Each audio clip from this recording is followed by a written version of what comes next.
I think the council chose a reconciliation framework because they really wanted that connection with community, connection with First Nations peoples, connection with the First Nations staff that were already involved in working at the council.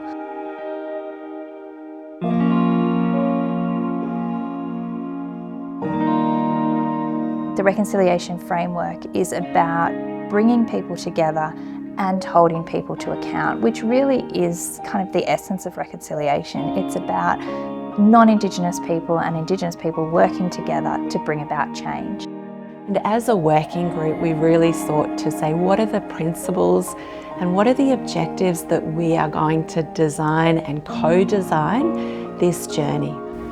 We're thinking about how does physiotherapy help with healthcare equity? How do physiotherapists become culturally responsive practitioners? It's the patient-centred healthcare that when they're delivering culturally responsive healthcare, it is really good healthcare. It's good outcomes, it improves health equity, it improves health access, and it's good for First Nations communities, but it's also good for all patients, all peoples here in Australia. We need to make sure that we stay accountable. And a really important piece of that was the establishment of an independent external advisory group who kept us honest and will continue to keep us honest and make sure that we're at least accountable to someone outside of the council as well as ourselves. Once we come together and we realised what we had to do, we did knuckle down and didn't do it on time because we wanted the connection. We wanted the authenticity, we wanted it to be right. And so this journey has been a part of that. It's been a journey of collaboration with everybody, which has turned into a really fantastic relationship. And you get to meet so many beautiful people who are allies for us and on our side because we want our communities to be better and to get better. We actually want this framework to help shape and inform and be integrated at the very heart of the work that we're doing in the healthcare system and education.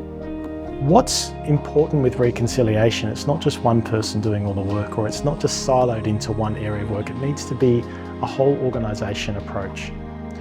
And for anything that's going to work for First Peoples, it needs to be led by First Peoples, or co-led in the case of reconciliation journeys, to be co-led with First Peoples. I think if somebody's listening to this, they should have confidence that the reconciliation working group is working with their hearts and souls.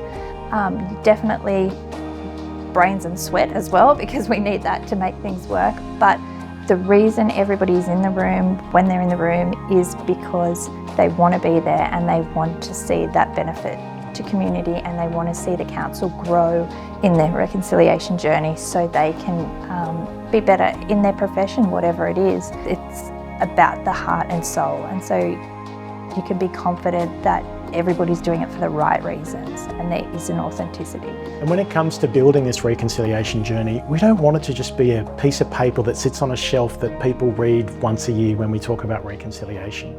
We want it to be a living, breathing document. We want our actions to be living and breathing, and we need to make sure at every step of their journey we have First Nations people's voices at the core of our thinking and of those discussions. Because it's only if we do it in that way that we actually can get genuine reconciliation and we can get a genuine impact on the ground.